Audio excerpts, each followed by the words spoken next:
If you didn't think Sk8er Boi was that complicated, I'm with you.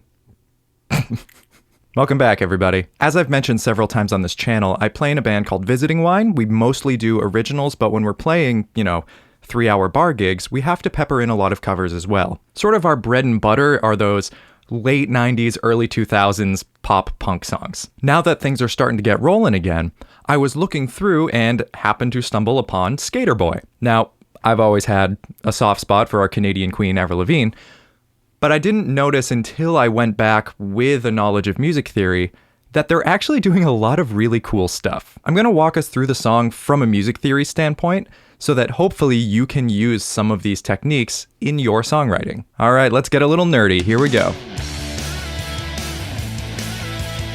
So when it comes down to it, there are two main things that I feel are really contributing to what makes this song unique and what we can use as sort of songwriting tools. Firstly, we have the ambiguous nature of power chords. Because there's no third, there isn't really any color to a power chord, and therefore it's really easy to use them sort of as pivot chords. The second thing that I think really contributes to Sk8er Boi is the idea of starting with what we already know, starting with what our ear recognizes, and then using that to sort of set up non-standard harmonic movements. All right, we're going to start with the intro. So we have this.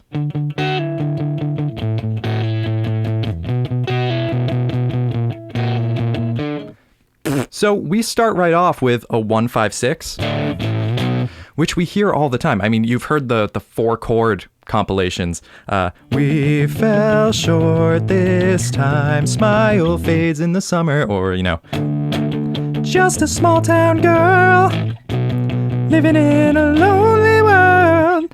Now, we're going to ignore that last chord for a second. It does come up later, but what we do in Sk8er Boi is we just have 1, 5, 6, but then it actually drops a half step to what we could call a flat 6 chord.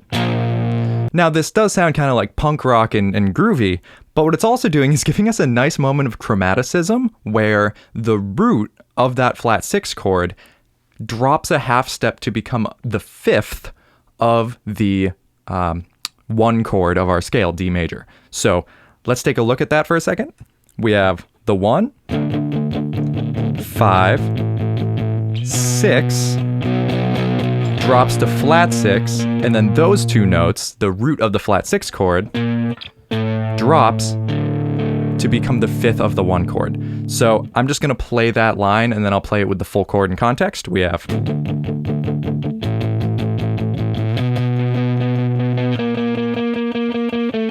So now let me play the full chords, and I'll try to emphasize it if I can.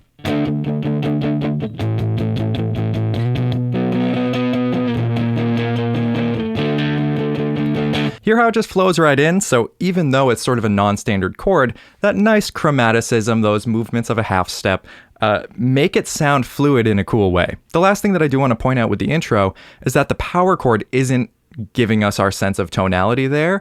We don't actually get a sense that we are in D major until that comes in. We have 3, 2, 3, 2, 3, 2, 3, 2, 1. Mi, re, do, if you're a solfege person. That's just going to help smooth the transitions between tonalities that we're going to see happen in a few minutes. All right, now moving on to the verse. Now, this does sort of take a lot from the intro, but there's going to be one key difference on the second line and the fourth line that's going to be really important. So let's break this down. We have... He was a boy, she was a girl. Can I make it any more obvious? There's our flat 6 chord. He was a punk, she did ballet. What more can I say? So we're going to a flat 7 chord there, which is something that happens in rock and roll all the time. I mean, Sweet Home Alabama, flat 7. I know there's an argument about the key of that one, but we'll use that as an example. But that's just a classic, even when we're in major. It's used a lot, so it sounds relatively familiar. That does give us sort of a nice mixolydian moment. If we stayed in D major, it should be 11765. But since we're using the flat 7 chord, they also adjust the melody so that we have, what more can flat 7 I say? He wanted her, she never tells. Secretly, she wanted him as well. I'm gonna mess up all the words, just so you know. Second time through, we do hit that flat 6 chord again. And now here's where that flat 7 chord becomes really, really important. When we get to the, all of her friends stuck up their nose, 6 had a problem with his baggy clothes. We're on that flat 7 chord. What would happen here if we were in sort of a more, classical context where we were adding that color to the chords, that's essentially serving as a C dominant 7, which would become the 5th, the chord built on the 5th scale degree, the dominant of F major. So we actually change keys to go into the chorus. So we have all of her friends stuck up their nose. They had a problem with his baggy clothes. He was a skater boy. So we move from the key of D major to the key of F. So they're setting us up with what we know. We've heard this progression a million times, but then they throw in this sort of stank chord to set up a harmonic change. However, that chord is used so much in rock that we aren't hearing it as something totally unreasonable. We're moving up harmonically, a minor third, from D to F, which is just gonna feel like a lift, and that's exactly how the chorus is functioning here anyway. So it's a really cool writing trick that they sort of snuck in there.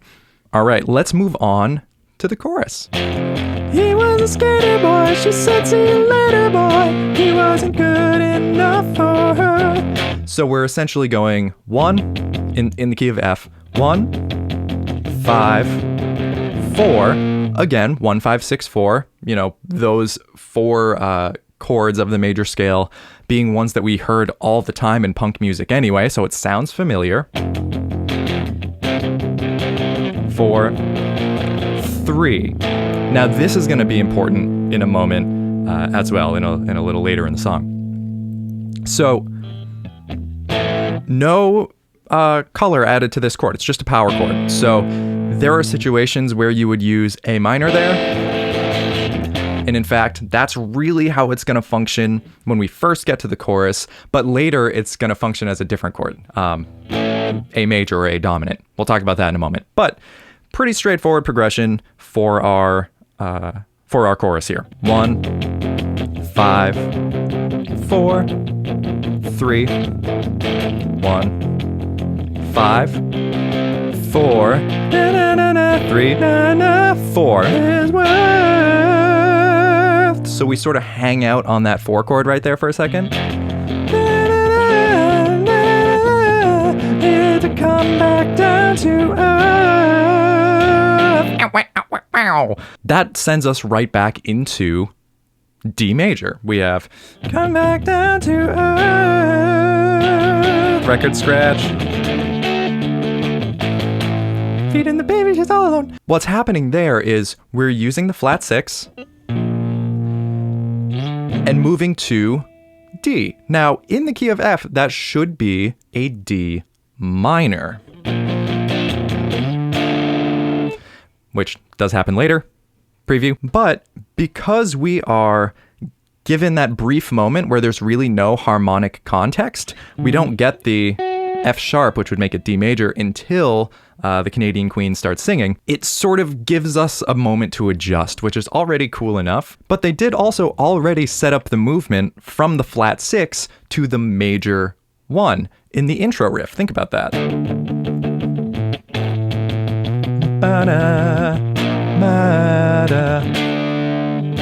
They're using these things that they've already shown us before, and they're sort of like pushing the limit of like, okay, how jarringly can we just jump between keys here? All right, second verse, same as the first verse. 5 years from now, she stays at home, whatever it is, feeding the baby, she's all alone. Hey, guess who she sees? Sk8er Boi rocking up MTV. Calls up her friends, they already know, and they've all got tickets to see the show. Give it the man that she turns down. Flat 7, back to F. So that flat 7, once again, becomes the dominant chord of our new key, F. Back to the normal chorus.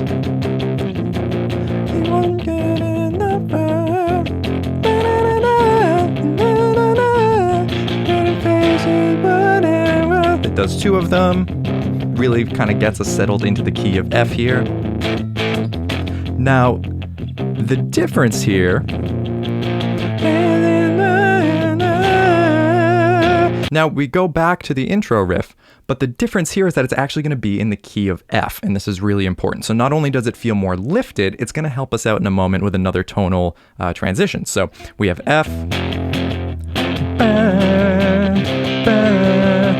It's kind of based on the chorus riff, but we get this nice little sort of stanky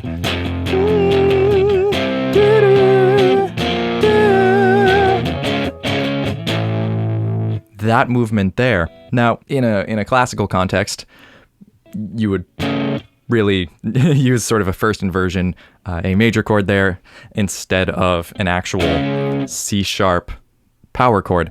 But essentially what they're doing, it sounds kind of stanky when they're in major, but they're setting up the chord transition, the tonal transition to the bridge. So they're previewing that, or acting as a precursor to that D minor movement we're about to do. So let's hear the transition in context, and then I'll talk about what's going on.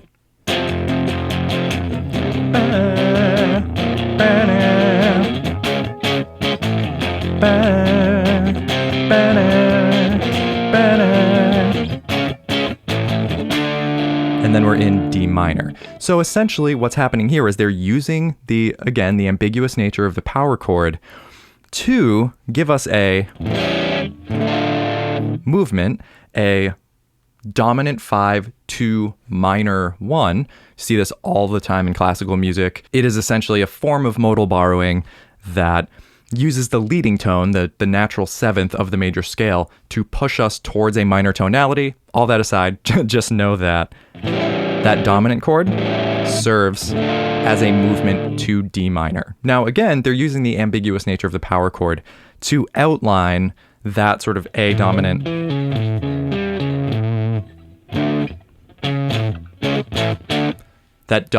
to minor 1 movement. So now in the bridge, we are in D minor.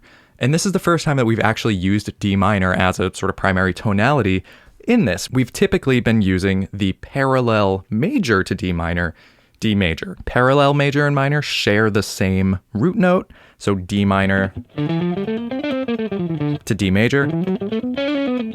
But this is the first time that we've just gone straight from F to the relative minor, D minor.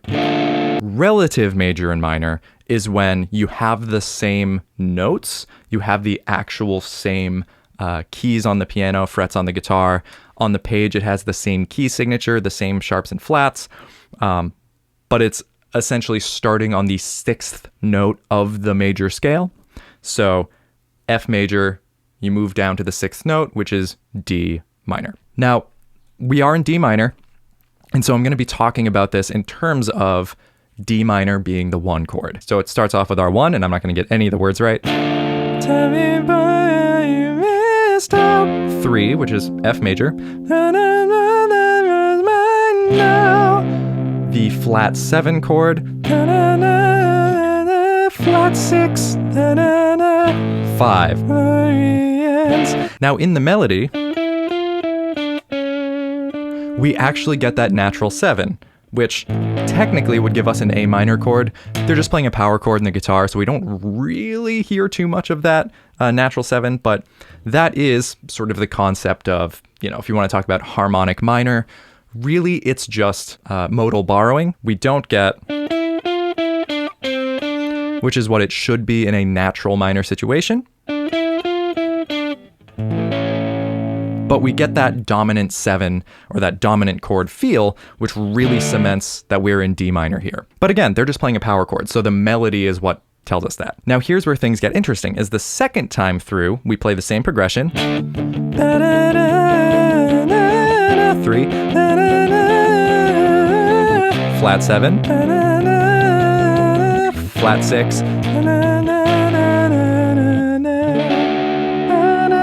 and then we're back into that little mini verse that they throw in. The reason why this works is because when you have a dominant chord, when you have a major or a dominant 7, even in a minor context, that's being borrowed from the major scale. That's where we get, back in sort of the Baroque days, they did this all the time, where they would have what was called a Picardy third, where you would be in minor,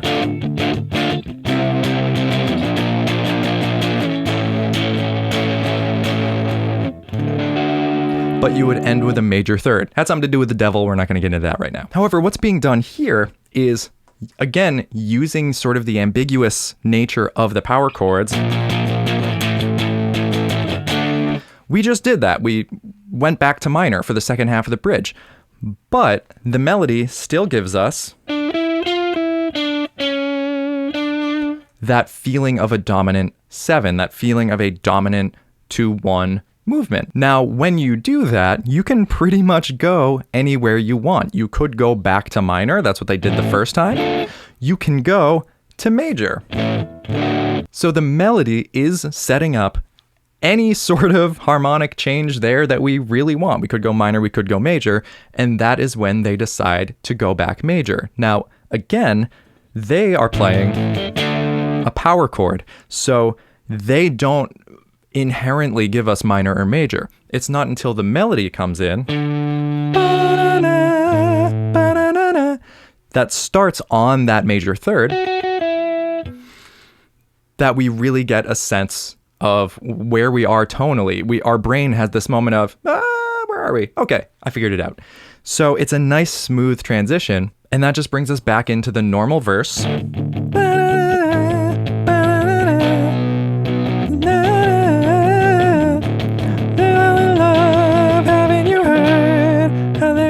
Each other's world. So again, we're going back to that flat 7, which then leads us into the chorus, which again is in F major. So that flat 7 is acting as a dominant 5 chord. So yeah, there is a lot happening. Again, to reiterate, the two main things that I've really noticed in Sk8er Boi are A, using the ambiguity of the power chord to just sort of let you go wherever you want. You're not trapping yourself into any boxes by adding sort of chord color in there. And then the second thing is, again, taking these sort of familiar chord movements, 1-5-6 or 1-5-4,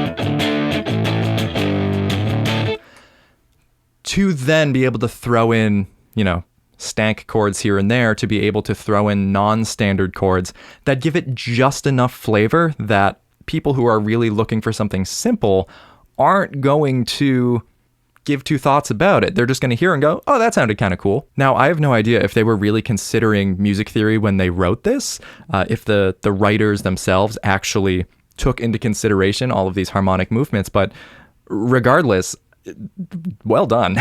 If you made it this far, thank you for letting me nerd out at you for several minutes. If you want more sort of music theory breakdowns like this for pop songs, punk songs, anything like that, let me know. I typically do tech stuff on this channel, but I'm a music teacher. I have a strong music theory background, so I love to do breakdowns like this as well. Let me know in the comments if you want to see more of these, and I'm happy to make that happen. As always, thank you so much for being here. Why don't you drop this video a like if you found it as interesting as I did when I was listening to it. If you have any thoughts or questions, comment those down below, and I can usually get to all of them. Thank you for stopping by, and I will see you next time.